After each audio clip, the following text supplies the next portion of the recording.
Okay, so I've now received all the bits and bobs I want for this MS181 chainsaw, and I'm about to start it all, putting it back together again. Before we start, I just thought I'd give you the tip of the day. Now, the tip of the day is never to eat a hot steak and kidney pie in the workshop when it's too hot, or this happens.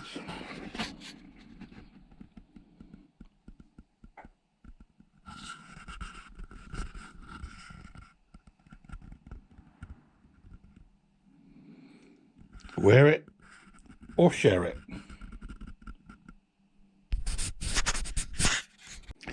Now, before we go any further, I just thought I'd share a couple of things with you.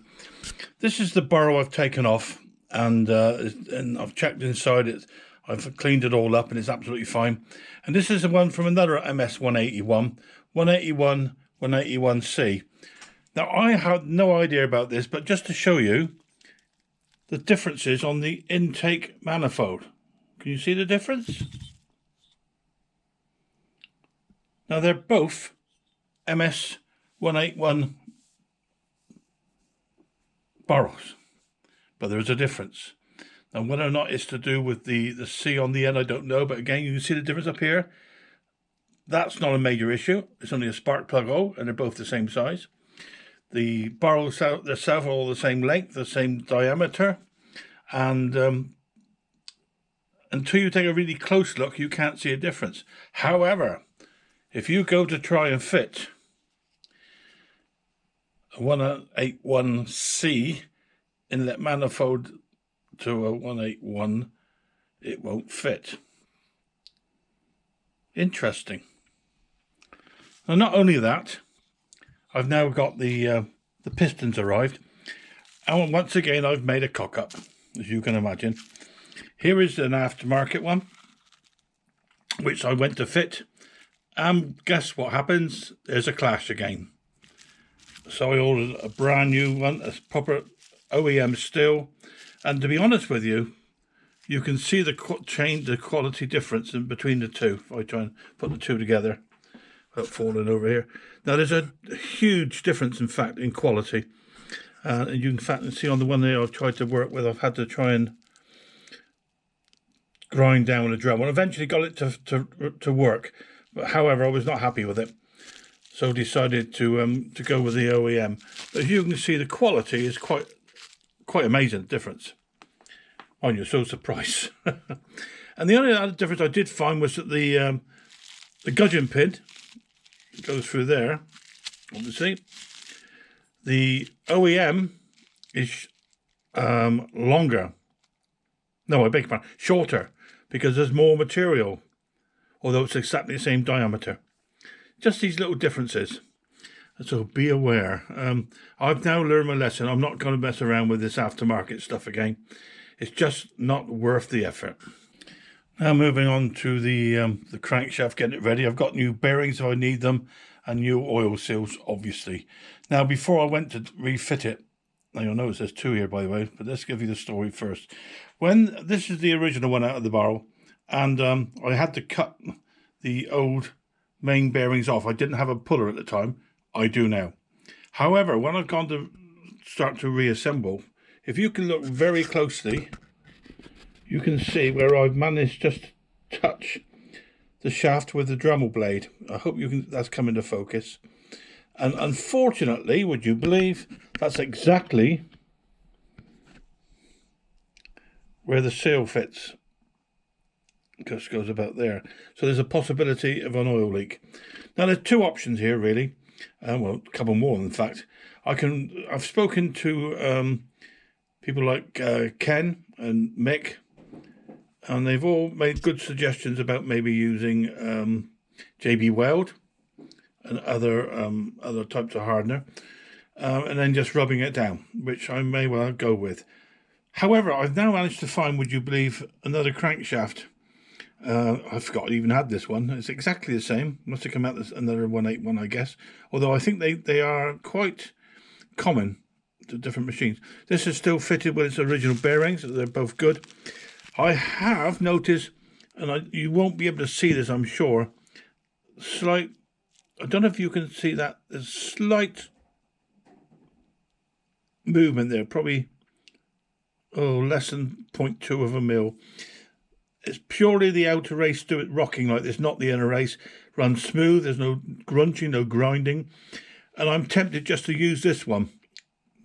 I'm going to have to think about it, but certainly the first thing I'm going to do is going to repair this one anyway. Okay? So just to prep this, the shaft, as you can see here, I've been looking at, I'm just going to use some JB Weld. But before that, I'm going to just degrease it, make sure everything's done. I'll use a bit of IPA, or I think it's called isopropyl or some such thing. It's very good for degreasing, and it's relatively safe. It hasn't got too much of an odour. So let's get on and do that. So while we're waiting that to flash off, I'm going to mix up some of the JB Weld. Now I use these foil dishes that I used to use for my fly rod building. You can buy them in bulk. They're pennies. If you go onto any fly rod or rod building site, and if you put in their aluminium foil dishes, you'll find these, and they're absolutely ideal for mixing epoxies and so on and so forth. Being aluminium, of course, it means that they it tends to keep them cool, to let them get too hot. And we're not going to need much of this stuff. Let's see if I get if I get some stuff out first and foremost. As always, it's a little bit bunged up. Let's unbung it. Bear with me.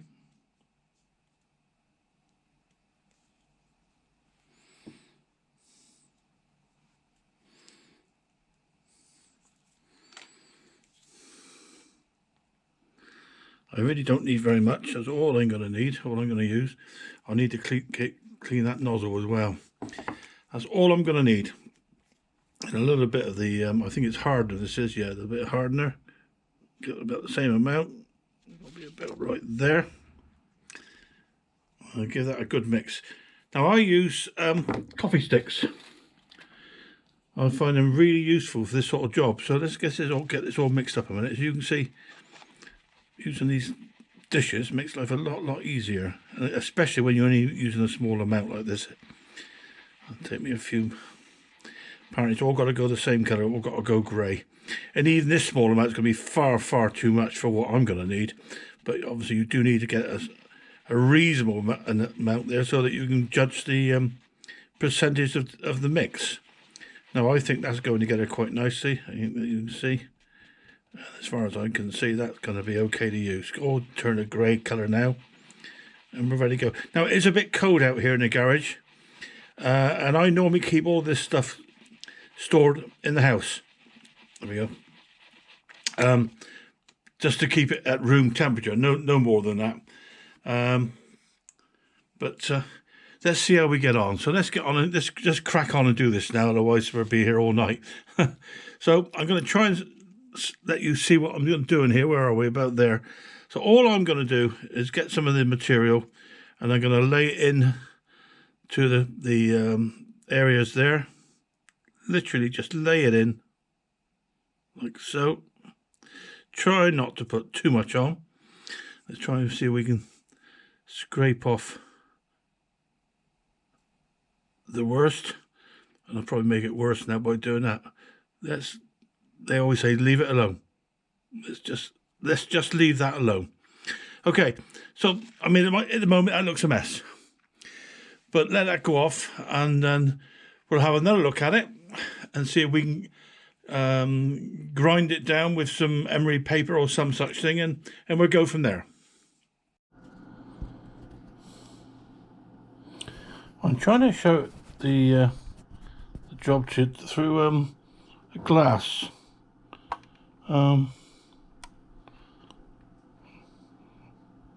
Probably not the best of pictures.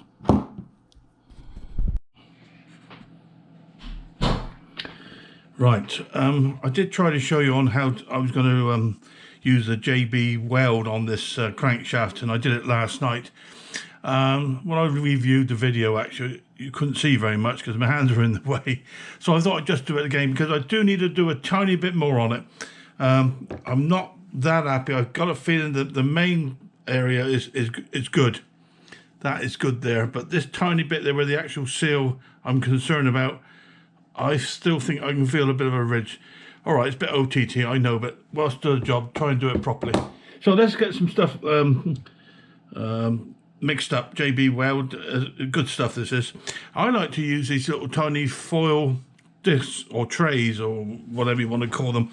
I use them for my rod building, fine fish rod building repair, and they're ideal for this sort of thing, mixing up epoxies. This is what this basically is. And again, I use an ordinary coffee stick. So let's get some stuff mixed up. I don't need much because it's just a tiny bit of work. So, but you do need to mix enough up to make sure you've got the correct mixture.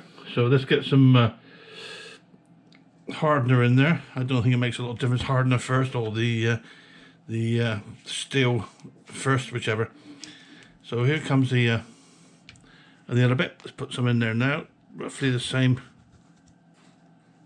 I think that's roughly the same. Okay.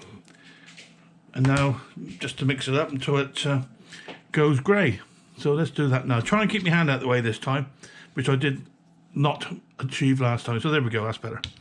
Let's just get this all mixed up. Use my little coffee stick, and we're looking for it to go grey as it mixes, as the hardener mixes in with the filler, which I think it's got bits of steel in. I don't quite know how it really works, but I know it does work extremely well, and it does go off it very hard, and you can sand it quite easily. Although last night in my haste I was using a razor blade to take off the maximum amount before the sandpaper, which is probably a bit of a mistake actually. So you can see now that's beginning to mix quite nicely, going a nice grey colour, no smears in it, which basically means it's mixed, and the chemical reaction will start when it, apparently it works by when it comes into contact with steel, apparently. But there we go. So that's that mixed. I'm quite happy with that. Now you're seeing now, let's get my hand out of the way again. While I'm saying that I don't need very much, I'm gonna use a brush, just a small brush, and take a little bit of this material. Hang on a second, let's get some of that material on that brush loaded up first. There we go, I don't need any more than that. That's how small we're dealing with here. And I'm just gonna fill that in, just as you can see there. Make sure you can see, yeah, this you can. And it's gonna go on there. And that's where I want it to go there. Just a touch more, because this stuff is, it's not that easy to work on small areas like this. I think I've got it. In fact, I'm going to go over the whole bit again just to make absolutely certain. There we are. Trouble is you can't leave it alone. Now I think that's filled, says he, and you got to go back a bit more. Can't. It's like do not touch wet paint, isn't it? You know, once you start, you just got to find out. There we go. Looking at it, I think I've got that filled in enough. Certainly better than what it was. So there we go. How to attempt to build or to repair grinder marks in a crankshaft. We'll see how it goes from now on. Let this go to dry overnight before I even touch it again, and then rub it down with some fine emery paper. I do have some 1000 grit or something it's called, or 2000, I don't know. Just need to be careful not to take any material off the actual crankshaft itself, although of course it's fairly hard. So there we go. Let's see how it goes, and I'll come back to you when we got a little bit more to show.